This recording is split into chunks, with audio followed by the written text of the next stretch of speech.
지난 9월에 필리핀 다바오의 선교사로 있는 제 동생에게 다급한 전화를 한 통 받았습니다. 그 내용은 이겁니다. 형, 이태규 목사님 알아? 알지? 잘 알아?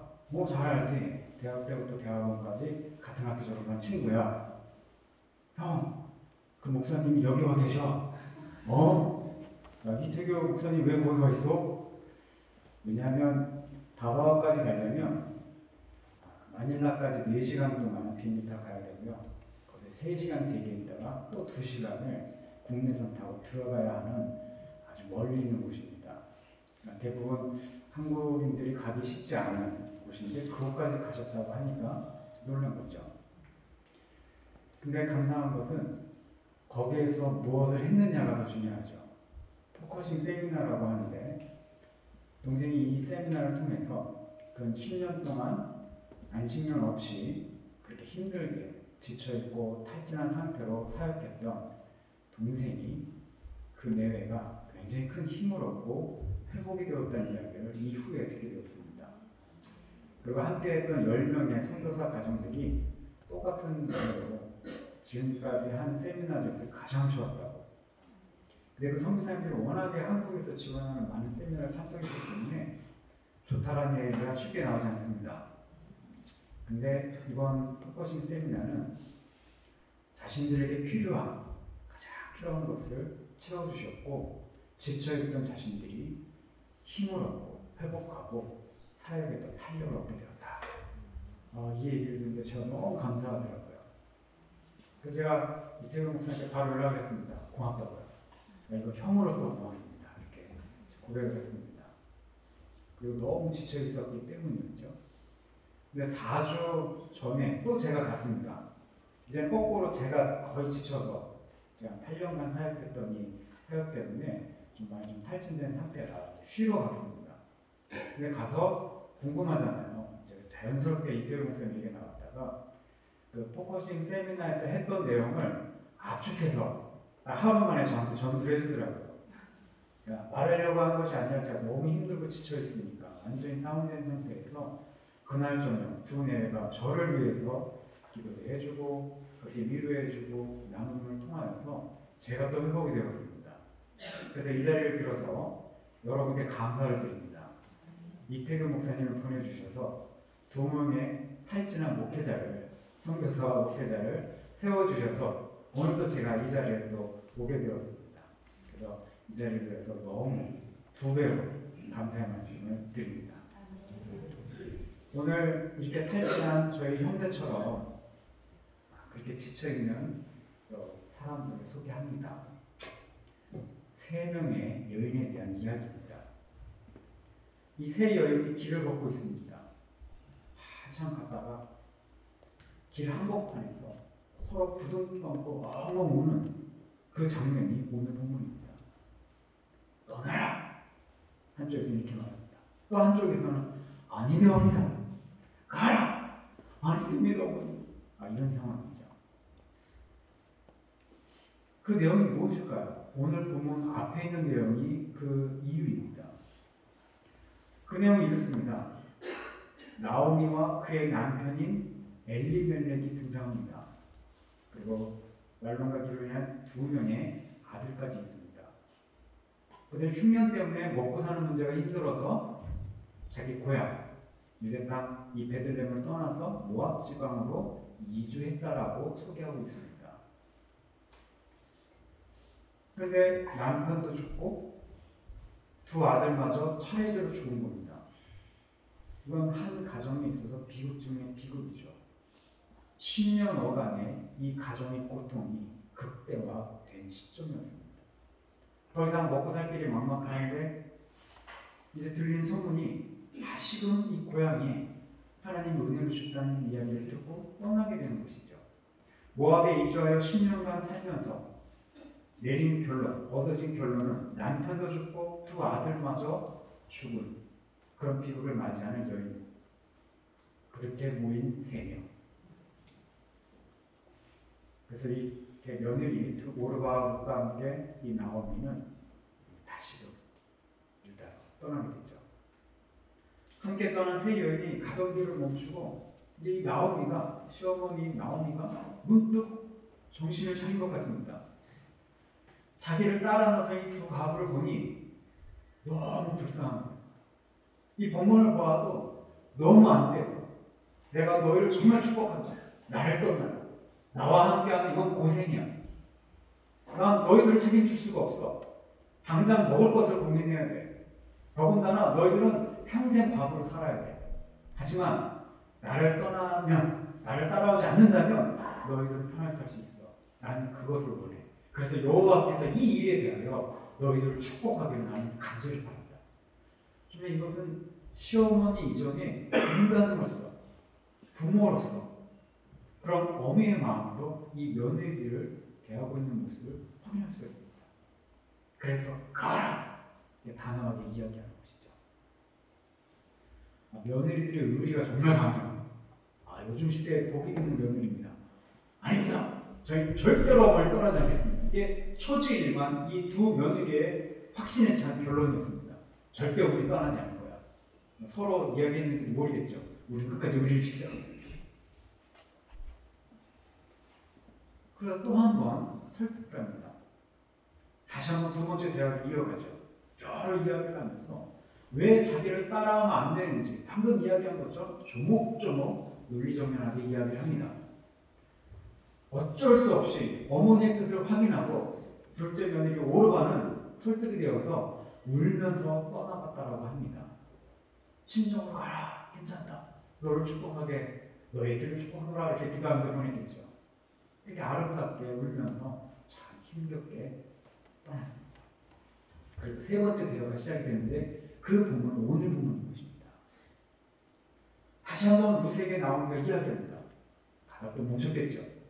이제 점점 베들레헴은 가까우고 이제 현실의 문제가 다가오고 있습니다. 나오미는 루세에게 이렇게 말합니다. 너도 내 동서를 따라서 친정으로 돌아가라. 나는 괜찮다. 나는 괜찮다. 그때 루시 이렇게 얘기해요. 어머니, 저에게 돌아가라고 말하지 마세요. 저는 절대로 그렇게 하지 않을 겁니다. 아주 결의에 찬 태도로 대답을 합니다. 그 대답이 오늘 본문의 16절과 17절인데 이런 마음으로 지금 하고 있다는 것을 염두에 두시고 우리 같이 한번 두 절을 읽어보겠습니다. 16절과 17절 시작. 루시 이르되 내게 어머니를 떠나며 어머니를 따르지 말고 돌아가라 강권하지 마옵소서. 어머니께서 가시는 곳에 나도 가고 어머니께서 머무시는 곳에서 나도 머물겠나이다. 어머니의 백성이 나의 백성이 되고 어머니 하나님이 나의 하나님이 되시리니 어머니께서 죽으시는 곳에서 나도 죽어 거기 묻힐 것이다. 만일 내가 죽는 일 외에 어머니를 떠나며 여호와께서 내게 벌을 내리시고 더 내리시기를 원하나이다 하는지라. 아무리 시어머니라 해도 이렇게까지 얘기하는데 막을 수가 없는 겁니다. 내가 어머니를 떠나면 하나님이 나에게 벌을 내리실 겁니다. 그리고 그렇지 않는다 해도 그렇게 되기를 나는 원합니다. 이 고백이 어떤 고백이죠? 자신의 신관이죠. 신관. 하나님에 대한, 내가 믿는 신에 대한 자기의 신앙 고백인 겁니다. 그리고 어머니께서 죽으시는 곳에 나도 죽을 것이다. 더군다나 어머니의 백성이 나의 백성이 될 것이다. 어머니, 이제 오늘날 말로 바꿔서 얘기하면 이것입니다. 어머니, 잘 알고 있습니다. 저는 이방 여인입니다. 이스라엘 백성도 아닙니다. 하지만 어머니 백성이 내 백성이라는 것은 이제 이스라엘은 나의 국가입니다. 나의 국입니다. 어머니와 함께 하겠습니다. 그리고 어머니가 믿는 하나님을 저도 믿습니다. 오늘 본문은 인생에 있어서 아주 중요한 결정을 해야 하는 갈림길에 놓인 사람들의 이야기입니다. 자기가 남은 인생, 나의 남은 인생, 이 마지막 인생을 그 방향을 어떻게 결정해야 하는가, 그 중요한 결정에 있어서 한 여인을 우리에게 소개하고 있습니다. 오늘 본문은 이 룻에 대해서 설명할 때요, 굉장히 의도적으로 설명을 하는데 효심이 가득하고 착하고 의리 있고 이렇게 설명하지는 않습니다. 저는 방금 읽은 이 16절과 17절을 보게 되면 왜 이런 고백을 하는지를 우리는 알 수 있게끔 성경에 기록이 되어 있죠. 룻의 결정은 사실 굉장히 어려운 겁니다. 이렇게 결정하는 것 효심으로도 설명이 안 되고요. 여러분들 이제 여러분의 입장으로 한번 생각해 보십시오. 여기 이 자리에 며느리들도 계실 거 아니에요? 장차 며느리가 되실 분도 있고 시어머니도 계실 것이고 이런 며느리가 있다면 정말 좋겠죠. 현실에는 거의 없죠. 서로 이런 어머니가 있다면 좋겠고 이런 며느리가 있다면 좋겠죠. 근데 사람 좋은 거 가지고 설명이 되지 않습니다. 왜냐하면 생사의 문제가 걸려있는 결정이기 때문에 그렇습니다. 돈 없으면 살 수 없죠. 먹고 사는 문제 해결이 안 되면 살 수 없죠. 집이 없으면 살 수 없죠. 내 인생에 있어서 불확실한 미래를 바라보면서 내 남은 인생을 거기에다가 쏟아붓는다. 쉽지 않은 겁니다. 근데 놀라운 것은 두 며느리 중 하나는 돌아갔잖아요. 그건 나오미가 그렇게 이야기한 겁니다. 친정으로 돌아가라. 그리고 갔어요. 근데 15절에 분명히 그것을 이야기합니다. 이 며느리를 향하여 오르바. 오르바는 그의 백성과 그의 신들에게 갔지 않냐. 그러니까 너도 가라. 그러니까 마지막엔 단호하게 묻는 것이죠. 나를 따라오는 게 어떤 의미인지 알아? 그거를 받는 겁니다. 압니다. 그 룻이 이렇게 대답한 겁니다.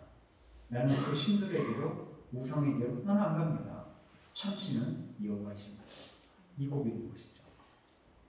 자신의 선택, 이 룻의 선택은 내 동족, 이방신이 아니라 하나님이라고 선언하는 겁니다. 하나님에 대한 자신의 분명한 고백과 신관이 있는 것이죠. 나의 삶과 인생을 책임지는 하나님을 믿는 것입니다. 이 고백 없이는 아무리 의리로, 효심으로 설명이 안 되는 것이죠. 이 믿음이 있기 때문에, 이 신앙이 있기 때문에 불확실한 미래, 아무것도 없는 시어머니를 따라 나설 수 있었던 것입니다. 사실 룻은 안전이나 생존이나 자기에게 어떤 보장된 그 무엇도 없습니다. 마치 우리 인생처럼요. 게다가 젊은 나이에 충분히 재혼해서 살 수 있는 그런 상황이에요.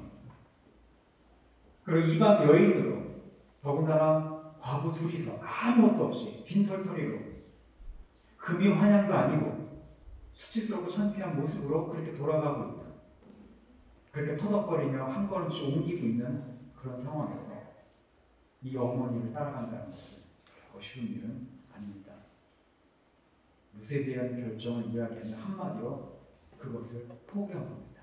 안전을 포기한 것이죠. 보장된 미래를 포기한 것입니다. 쉽게 갈 수 있는 것을 포기한 것입니다. 정확하게 말해서 버린 것입니다. 자기가 버리고 잡은 것이 있습니다. 확실한 것을 잡았죠. 눈에 보이지 않는 하나님에 대해서 같은 마음을 품고 같은 길을 걸어가고 있는 확실한 이 신앙을 붙든 것입니다. 결국 최종 목적지는 사실은 눈에 보이는 유대 땅 베들레헴이 아니라 하나님을 붙들고 가는 것입니다.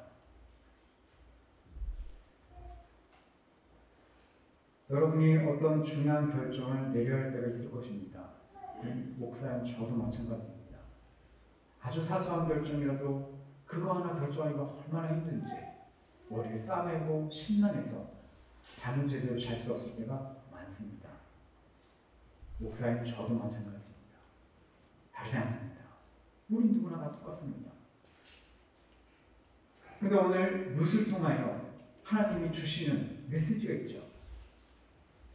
어떤 안전과 가능성과 보장된 어떤 미래를 근거로 자기 처신을 결정하지 않는 것. 그 한 사람을 지금 소개하고 있습니다. 어떻게 하는 것이 하나님 편에 서는 것인지, 어떤 것을 하나님이 기뻐하시는지, 왜 이 룻기를 통하여서 오늘 이 룻을 소개하면서 하나님이 우리에게 원하시는 것은 무엇인지를 정확하게 말씀하십니다. 그래서 암시적으로 이 룻기 처음에 시작할 때 1장 1절에 이렇게 얘기합니다. 사사들이 치리하던 때에 이 루스의 모습은 은근히 이 사사시대를 살아가는 이스라엘 백성들을 고발하고 있습니다. 그때가 언제라고요? 사사들이 치리하던 때라. 사사기가 어떤 겁니까? 핵심은 각각 자기 소견에 옳은 대로, 자기 눈에 보이는 대로, 옳은 대로, 오늘날 이야기로 지 마음대로, 내 마음대로 그렇게 살아가는 것이죠. 그렇게 사는 것이 당연한 시대. 그렇게 살지 않으면 세상 물정을 모르는 사람. 오늘날 우리가 살고 있는 지금 현 시대와 무관하지 않습니다. 각각 자기 마음대로 목소리 큰 사람 이기고 가만히 있으면 당하는 것이고 힘없고 무능하고 무기력한 사람으로 여겨지는 그 시대에 우리 살아가고 있습니다. 그래서 나오미 가정도 모압으로 이주했다라고 이야기하는 것이죠. 그래서 1장은 그렇게 시작한 겁니다. 그렇게 이주할 수밖에 없었던 것. 분별이 있었다면 그렇게 당했겠죠. 하나님을 왕으로 최고로 알고 살았다면, 하나님께 붙는 것, 하나님을 붙잡는 것을 최우선으로 했더라면 이주가 아니겠죠. 하지만 오늘은 그런 내용으로 좀 접근하는 것이 아니라 정말 볼품없는 한 사람, 그것도 이방여인, 안정과 평안을 보장해둘 그 모든 것, 그것을 버리면서까지 지금 붙잡고 있는 한 여인에게 지금 집중하고 있는 것입니다. 그리고 하나님께 달려붙는 그 길을 좀 가고 있습니다. 그러한 룻에 대해서 한마디로 정의하는 구절이 있다면 어디일까요? 오늘 본문에는 없고 바로 앞에 14절에 있습니다. 14절 하반절을 보면 룻은 그를 붙쫓았더라 라고 표현이 됩니다. 붙쫓았다. 사전적 의미는 이제 섬기어 따르다 이런 표현인데, 굳게 결합하다, 그리고 꽉 붙잡고 늘어지다라는 뜻이 있습니다. 난 절대 안 나, 한 번 물면 난 안 나, 이런 것처럼 꽉 잡고 놓을 수 없어. 이럴 때 붙쫓았다라는 표현을 씁니다. 룻이 지금 그렇게 시어머니를 붙잡고 있습니다. 그런데 그것이 단순히 시어머니를 붙잡은 게 아니라 하나님을 그렇게 붙쫓았다. 결국 룻은 그 시어머니 나오미로부터 가장 큰 거 하나를 받은 겁니다. 뭔가 본 것이죠. 무엇을 보았을까요? 나오미를 통해서 하나님을 만난 것입니다. 결국 룻은 인생의 중요한 결정과 이 신앙의 문제에 있어서 하나님 편에 서는 신앙으로 돌아섭니다. 이제 문제는 시작이 됩니다. 여기서 드디어 이제 베들레헴에 가까이 오죠. 이제 들어가는데 아마 저는 여러 번 멈췄을 것 같습니다. 제가 나오미라면 한숨을 여러 번 쉬면서 가기는 가야겠는데, 옆에 붙은 며느리까지 있는데 가다 서다 하면서 과연 내가 10년 만에 이 모습으로 왔는데 고향 사람들이 나를 반겨줄까? 얼마나 나를 무시할까? 아니면 또 수근수근댈까? 감당할 수 있을까? 여러분이 한 10억이 있다고 가정해보겠습니다. 재산이. 서울 가서 이제 공장도 만들고 회사 차리고 이제 뭐 수십억을 벌 수 있는 그런 성장에 딱 있는데 한참 잘 나가다가 다 잃어버렸어요. 그리고 다시 이 제천으로 온다라고 가정을 해보겠습니다. 많은 사람들이 뭐라고 할까요? 근데 아들들도 있고 그 아들까지도 남편도 교통사고로, 자녀들도 사고로 다 잃고 과부들만 남은 거예요. 여인들만 남았습니다. 그럼 뭐라고 수군될까요? 이 집은 저주가 있나 봐. 이 집은 뭔가 문제가 있어.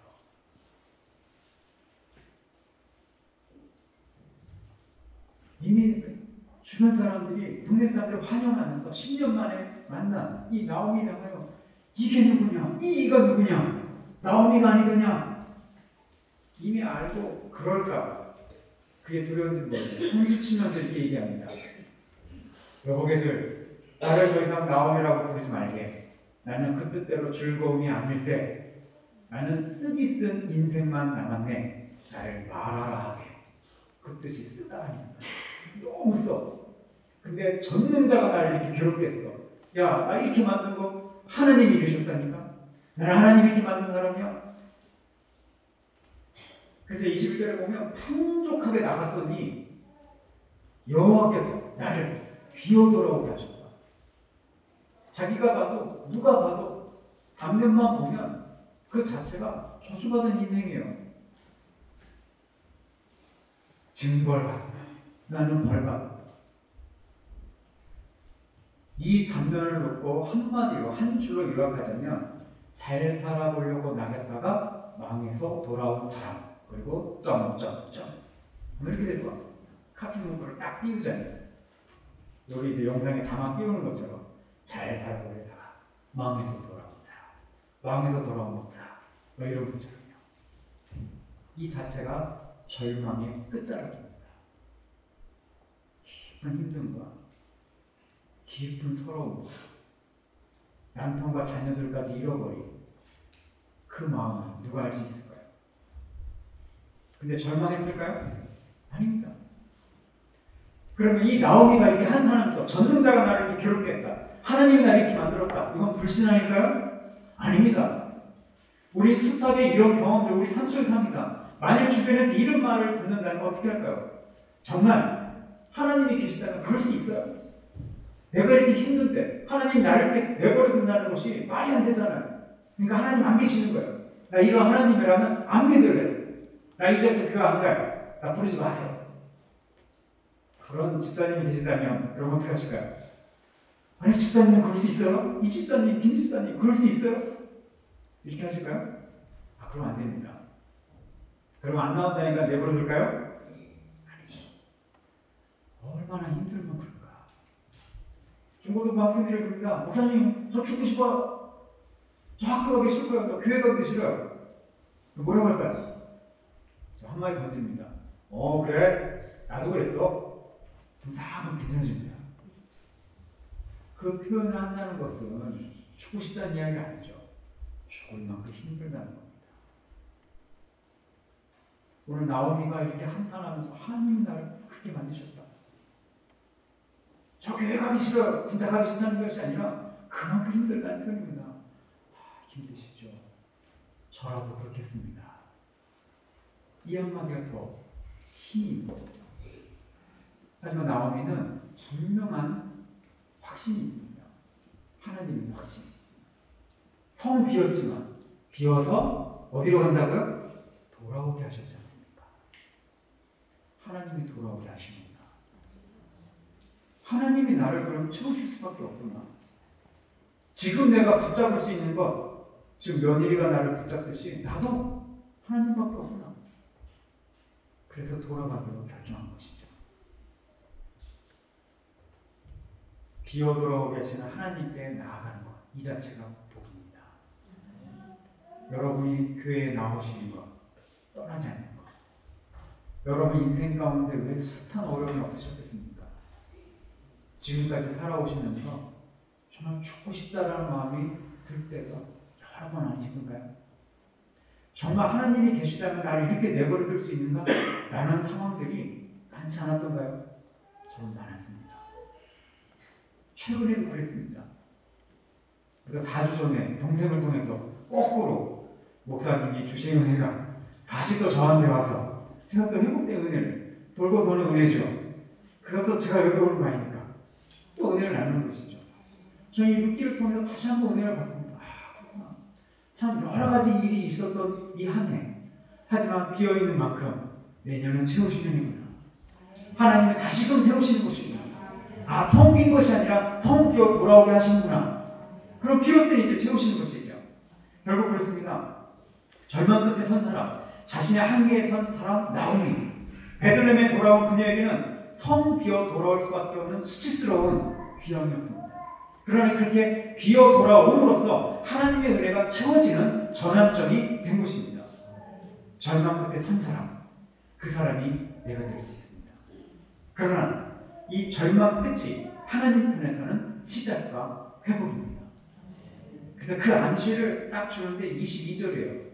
이제 이게 설교학에서는 전환시키는 문장이라고 하는데 22절이 전환 문장입니다.